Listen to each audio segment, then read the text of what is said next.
Alrighty. Hello again, everybody, all the folks here joining V8, and welcome to the community. My name is Devon, or Devon, or Dev, or in game, A Devon. I am going to give you a part two. I can't show you a part two of some basics in the game and a couple things that I missed in the first video. We are starting right now. We are in the training mode, just so I can show you guys a couple things about the bomb. So if you look at your pockets, you have a knife and a bomb. So when you're holding the bomb, you can plant the bomb, and the only way to plant the bomb is to pull both handles apart, specifically when you're on the bomb site. So when you're on a specific map, you will see the highlighted, actually, hold on, I'm gonna mute the announcer. When you're in the site, you'll see there's a specific area you can plant, and you have to pull both handles apart. This will start your bomb plant. So yeah, after the bomb is planted, you have to defuse it. Again, this is something you will learn in the tutorial, which I highly recommend you do. So I'm just kind of going through showing you here. Here's the bomb. There's time ticking.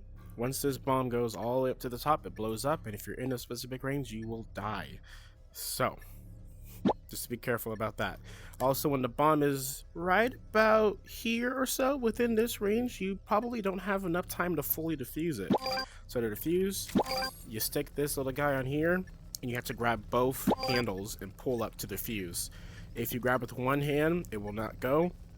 And another tip is that if you reach halfway progress on the bomb and you let go, it'll hold that progress halfway, so you can half the bomb and finish the defuse later if you need to take a quick fight. So I do have maybe enough time.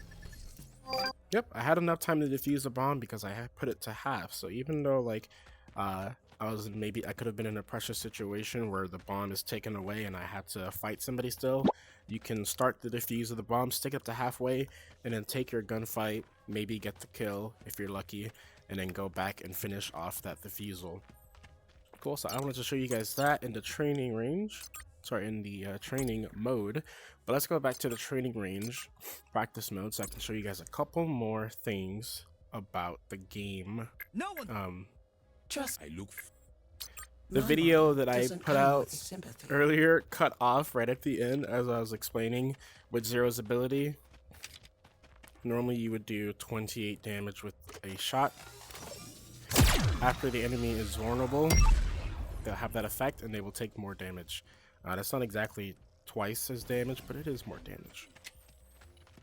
Cool, so a couple other things I want to go through, things that I forgot, is that you have your knife. So your knife can be used in a quick pinch to melee opponents. You can also throw your knife at opponents. And as you saw there, the melee damage is 100.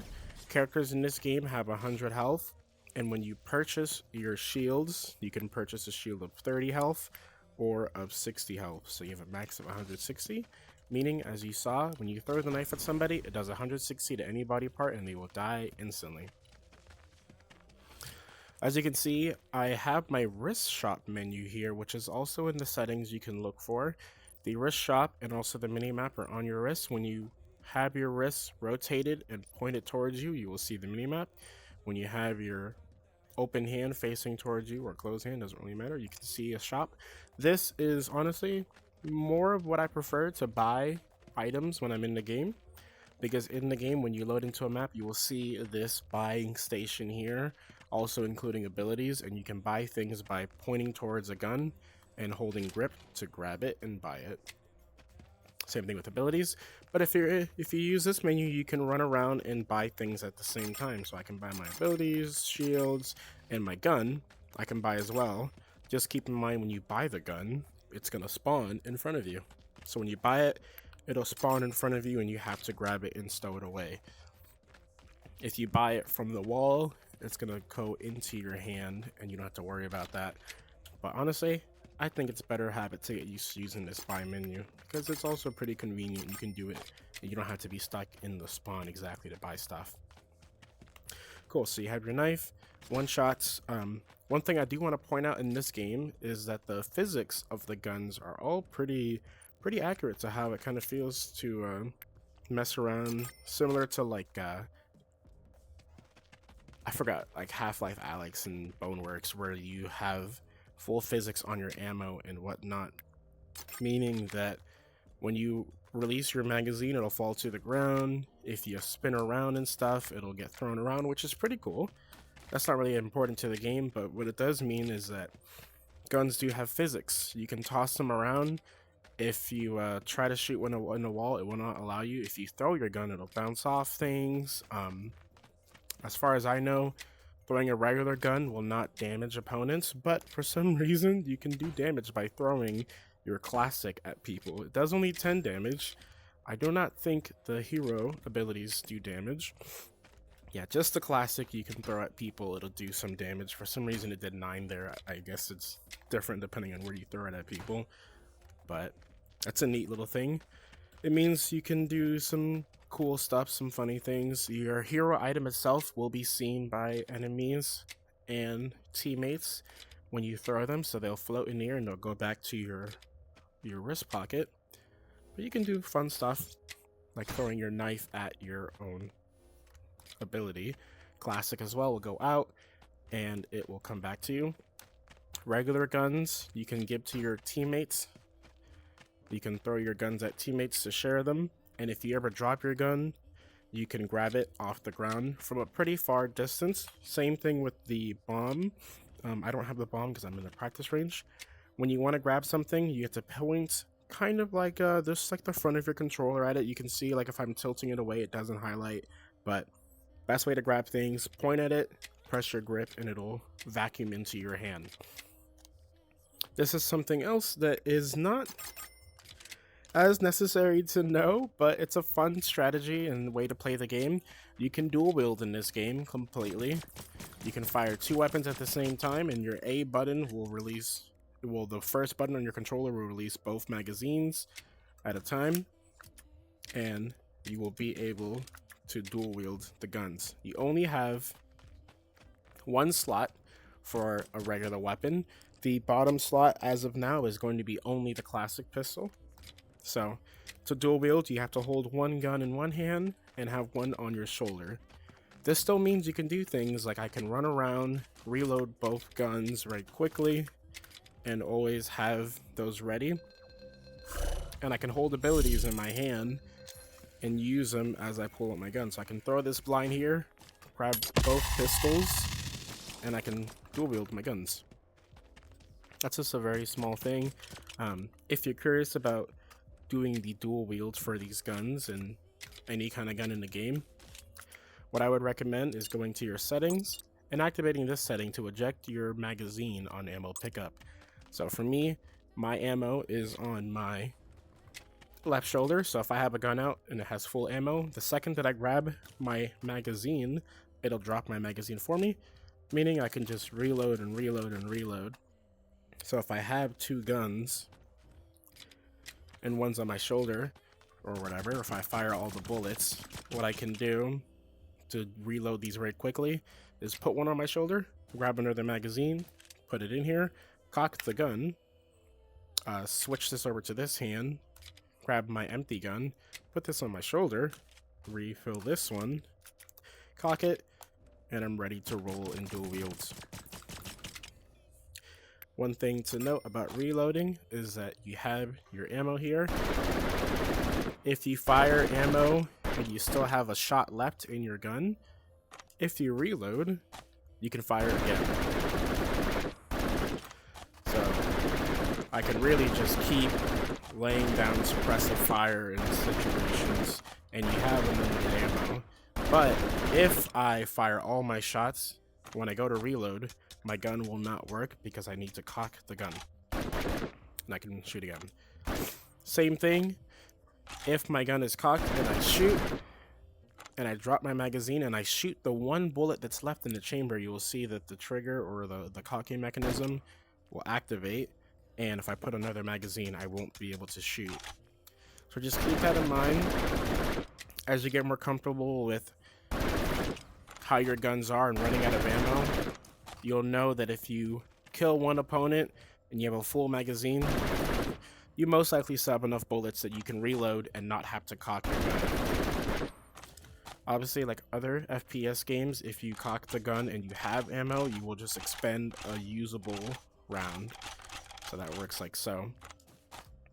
But let's say you're in a situation you're shooting at a couple people or whatever, and you're not really sure if you actually use all your ammo. You can just be safe and cock it just in case, so you don't end up in a situation where you're fighting people and you just put in a new magazine, you go to peek, and oh, then the gun doesn't fire.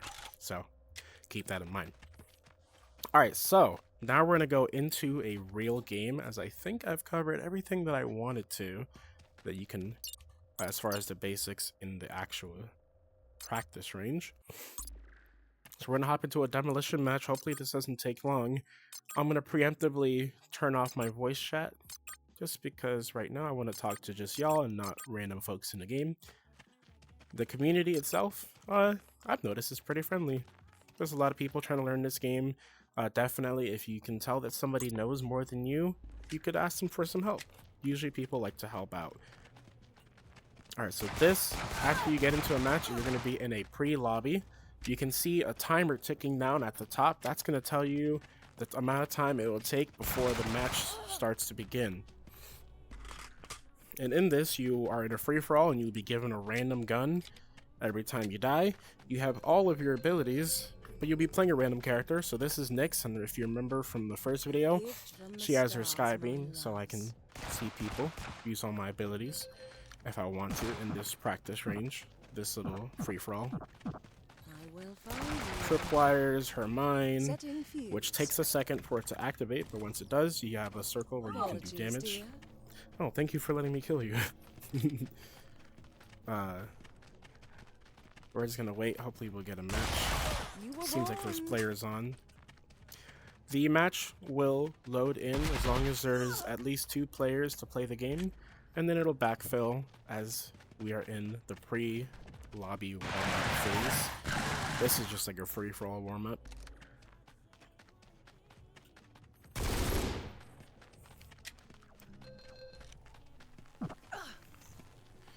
As you can see, I'm just going to talk about random things in this while we wait. This does damage to me from the pylon. I have to break the physical pylon if I want to not take damage from it.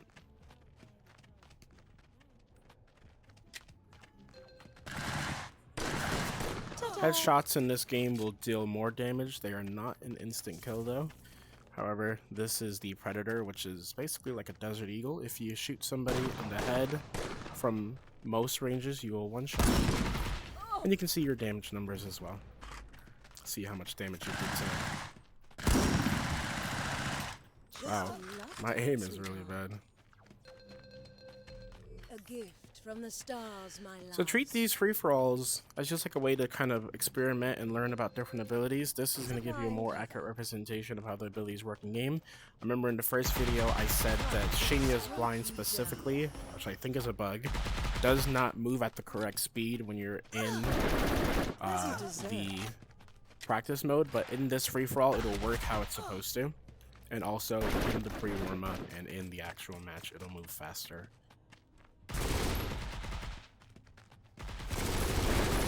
Target eliminated. Let's see if I can. I got 20 seconds left. Maybe I can get a knife. Just having a little fun in the free for all.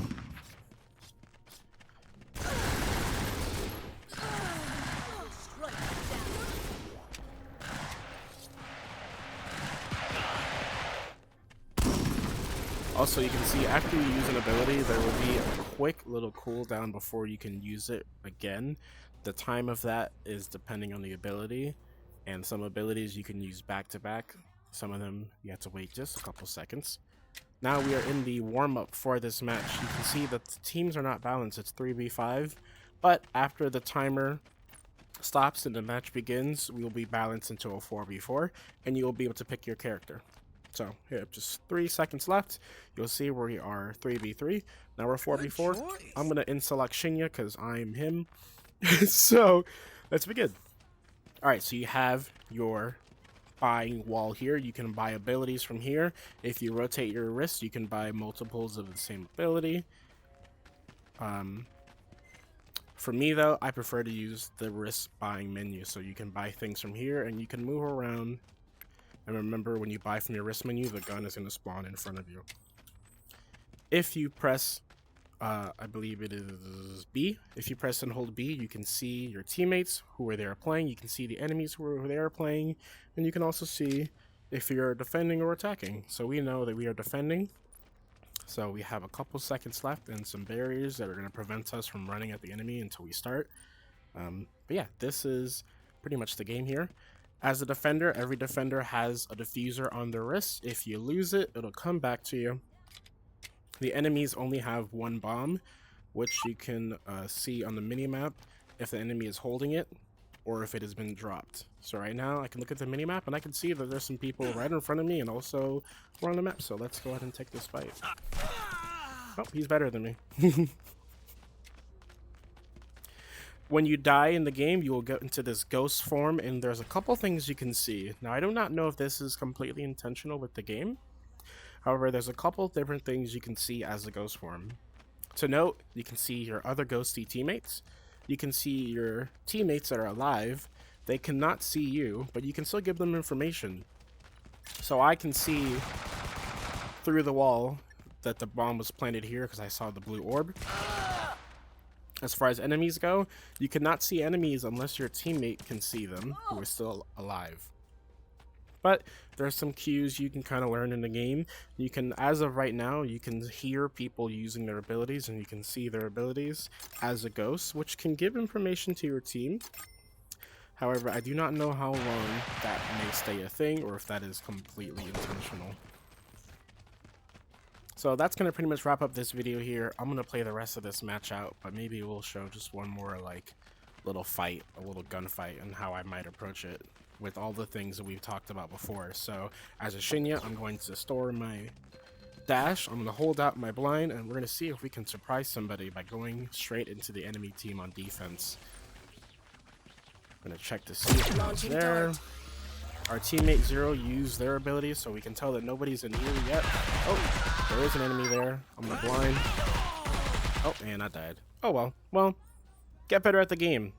Look at Adavon. He has 0 and 2. So that's pretty much it for the video, though, guys. Thank you so much for watching. If there's any other tips or anything, if there's any other tips you guys want to give to people who play this game, anything else you want to show, share the knowledge, and we can all get better as a community. Thank you so much. Bye bye. See ya in the game.